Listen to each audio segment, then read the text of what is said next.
good, YouTube? It's Rage Rail. So in today's video, I'm gonna bring you guys this really unique formation that has a lot of really nice runs in them. So if you enjoyed this video, go and drop a like on the video right now. Go ahead and sub and turn on post notifications on. Now, before I do get to that, I do want to say if you're watching this video right now, I truly appreciate you. Like, honestly, and if you are new, I do recommend you subbing because I do put out a lot of schemes. I put out a lot of great tips that you don't really see anywhere else. So again, make sure you go ahead and subscribe. It's completely free and it would mean the world to me. So let's go and dive into this. So I actually wanted to switch it up this video and actually talk about some run plays I like in a particular formation. So a sub asked me to do a scheme for them from the Trey open formation. Now this is in the running gun playbook. Again, this is in the running gun playbook. Now the reason he wanted me to do this because he really loved the speed option play, and I actually like it too. That's why I'm doing a video on it. But besides the speed option play, I actually like some of the runs they have in here. So they have the speed option, they have halfback base, which is really good. They have read option, and they also have the counter if I can get to it. So they have a lot of great runs in here. So I actually kind of want to just showcase some of the runs and kind of show you exactly how I like to incorporate runs in my scheme. So you see in my autos, I did put a speed option, read option, and I'm also going to include, I'm actually going to put the counter, and I'm actually going to put the base in there. And in this video, the purpose of this is kind of show you how I like to judge when I want to run the ball, and also I want to showcase what formations the speed option works really well in and what formations it kind of doesn't. I'm going to go against the meta defense. And so if you kind of like this video style, do drop a like or let me know in the comments because this is something new in my first time trying out doing kind of a run-based scheme. Now, it's not just, you know, run and play all the time. This is just showing you showcasing the runs that I like. But without wasting any more of you guys' time, let's go and get into this. So we're actually going to pick speed option, play right here. Now in defense, this is an overview. I'm gonna be showing you big nickel. I'm gonna be showing you I'm gonna show you 3-3-5 wide, and I'm gonna show you 2-4-5 double A gap because those are still really popular formations. And I may, if I have enough time, show you like if they come out in a, you know, 3-down lineman set like a dime personnel or something, or maybe how it would look versus 1-4-6 if I have enough time. But I want to show you guys the meta defense. So I'm gonna start off with big nickel over G, and I'm gonna come out in cover 3. So what I'm gonna do is just pinch my line, crash them out because that's what most people would do, and they'll just play some type of shed D where they're using this guy. Now let's take a look at this speed option play. So what you notice is you have an M, which stands for Mike. That doesn't really matter on this play because it's a speed option, so you can put them wherever you want. It don't matter, you can leave it, you don't have to touch it. But what's really important is the P. So what the P means, it means pitch man. So that just means that player with the P, he's coming in free, nobody's going to block him. And then what's going to happen is you have to decide who he's going after. Is he going after the running back or is he going after the quarterback? Now, what you need to know is the CPU will always go after Russell Wilson, so you'll always pitch this ball when you run this play. So I'll show you right here. The L1 is to pitch the ball. So you see right there how he kind of act like he was going for him and then he changed his mind. And I'll go into replay show you that because that's actually, it doesn't happen too often, but you need to be able to see that if you actually want to have success with this play, because if you pitch that ball too early, that you might end up fumbling the ball. So again, I'll show you what I'm talking about here. So you see how he kind of shuffled outwards. He's like, oh, I'm actually going to play him, but he turns around and comes back for the quarterback. So that's why I pitched the ball right then. And you want to pitch it earlier than that because more than likely they'll actually make you fumble that in game if you waited as long as I did.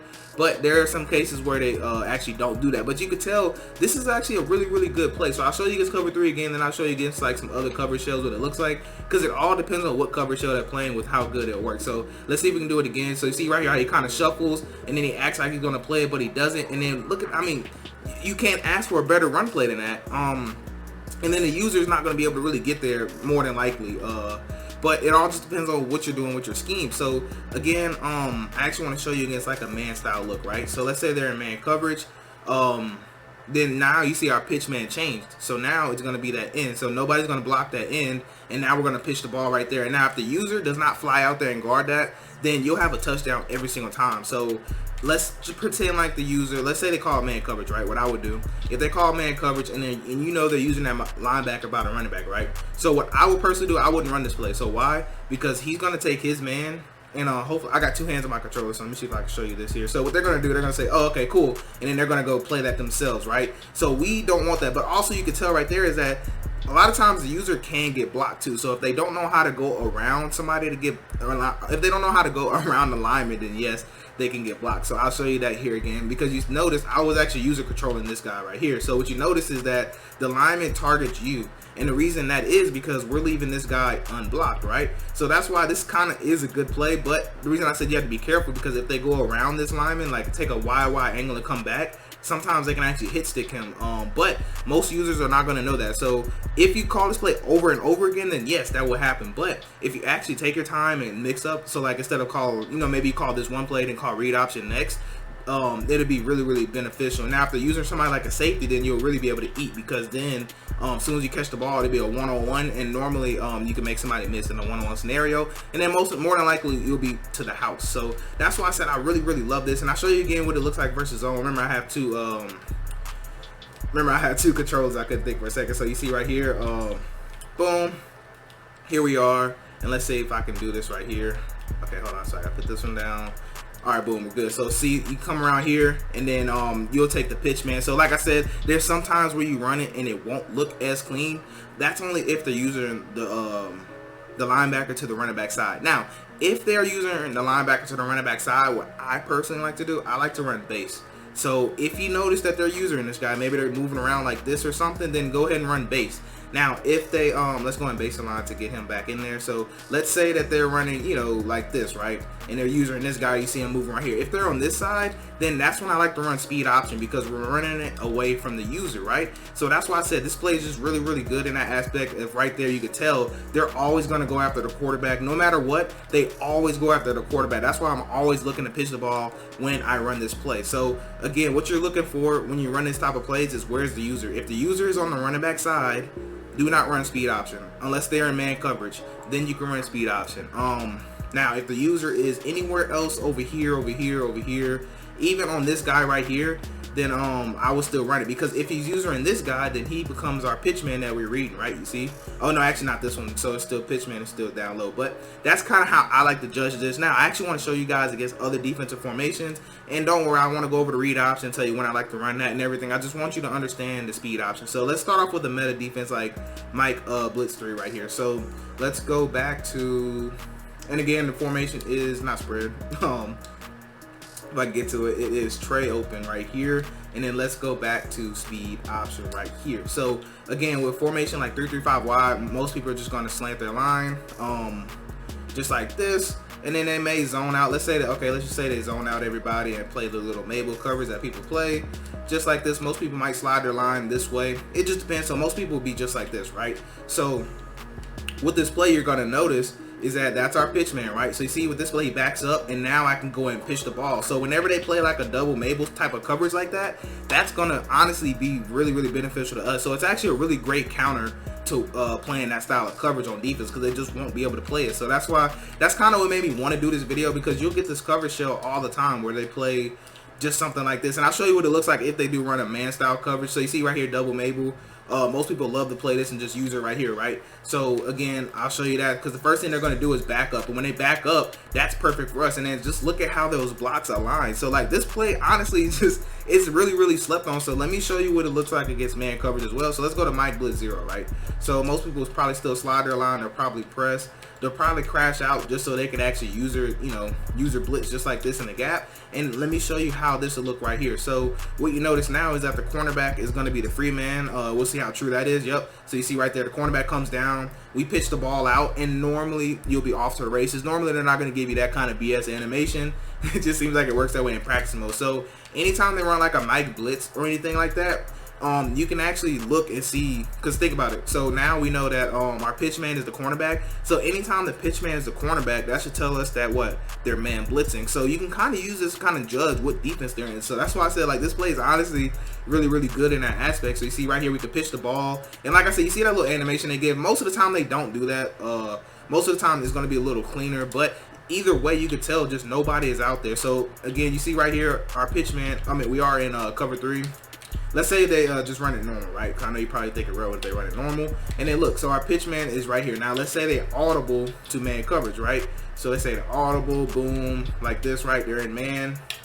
And now look at the pitch man. You see how the pitch man changed? So that's how you can kind of use this play to judge what coverage they're in, which is honestly pretty neat. So right there, you see we pitch the ball. That's what it's gonna look like. I was trying to show you guys a great example before I moved on, but that right there is what it's exactly gonna look like. And also please note that you know, you can still run read option, you can still run counter. See, I really love counter against man coverage. So if you wanted to kind of have another run play up your sleeve, you can actually do the counter play, which works really great against man coverage. You're gonna be able to tell right here. Normally you'll be able to hit that gap right there, and in game, more than likely the user's gonna get washed down, so you'll be able to just have that wide open for a touchdown. So again, let's talk about something like let's go Tampa 2, because I haven't really showed Tampa 2 yet. Because you get somebody that play a cover shell that looks just like this, or they may just take L1, put them like that, just so they can have somebody beat, and they may take X and put him some, you know, they may play something like this. So let me kind of show you what this will look like. So you see our pitch man right here is still the end, and so all we're doing is reading. See, he comes down, we pitch the ball, and now cover 2 is going to do the best job because of where that cornerback sits. Now, last thing I want to show you guys, and then that'll be the video, is going to be 2-4-5 double A gap, because that is still a really popular defense. So first, let's go to Trey wide open, and then let's go back to speed option right here, and then let's go to 2-4-5 double A gap right here, and then let's just go with cover 1 hold press, because that's just what you're normally going to see. So what you're going to see when people run this, you're see them spread their line, you're going to see them crash their line out, and you're going to see them take both their ends out there and then put them in purples, and then most people actually just use it as safety right here. So to mimic this, I'm actually going to take him, man him up to the running back, just to mimic, you know, that's how they'll do it. And more than likely they'll do a cover shell that looks just like this, to where they actually roam across the middle. So let me kind of show you what this will look like and why I actually really love this against nickel double A gap. So what you're going to notice is the pitch man is going to back up, and now we'll be able to pitch the ball out there, and then normally it's just a foot race at that point. And that's why I said I love when they put the pitch man into zones, because that helps us out tremendously. And then quickly after this, I'm going to show you what it looks like if they actually blitz the person. And what you're gonna notice is that it's just gonna be wide open, you know, like there's no sugarcoat. It's gonna just legit be wide open. So let me show you this right here. All you want to do is make a read. You see, boom, now we pitch the ball, and look at that, we potentially have a touchdown. So somebody, they cannot run 2-4-5 double A gap against this. That's why I said, like, I don't know, I might actually teeter along the lines of, you know, trying this out, experimenting in my franchise mode, because I actually really like this little concept. So again, let's spread our line, crash them out. Now I actually show you what mid blitz looks like, because I know you might be curious about, well, how does it fare against mid blitz? Let's say they press right, and most people probably take their guy, stand right here, and then I'm not going to blitz them, but I'm going to leave them. I'm going to try to leave them in this gap over here. They won't let me, but I'm going to leave them just like that, just to kind of mimic that, right? So again, you notice anytime there's a man blitz, the P is going to line up over the cornerback. So like I said, it's just pretty consistent with man blitzes. That's where the P is going to line up. So we already know that, boom, we could pitch the ball, and look how they make him dumb out. And when they dumb out like that, that's pretty much going to be a one-play touchdown. Now, last thing I want to talk about is if they come out in this, but they just kind of keep the same shell where they keep this guy blitzing. So let's say maybe they did something like this or something, you know, to where they kept that guy blitzing. Actually, let's man him up to the running back, because more likely they'll probably do a cover shell that looked like this, and then let's say they called like over the top or something, right, to where they kept this guy blitzing off the edge, right? So that's all I wanted you to pay attention to. So now watch what's gonna happen now. So you see he blitzes, we pitch the ball, look how good of a block they let DK Metcalf get, and that was more likely would look like. But anyways, that's gonna wrap up for this video. Do let me know if you kind of like when I kind of take some run plays that are unique and kind of break them down and show you how they work against the better defenses, because if you guys like this and I get enough likes on it, I'll just keep doing this type of thing, because I kind of want to switch up my content since it's close to end of Madden. I don't want to keep dropping schemes. I kind of want to just, you know, drop one play here, one play there, one play here, one play there. But anyways, that's where I put it for this video. Do let me know if you enjoyed it. I hope you have a blessed day. I'm Rage Rail, and I'm out.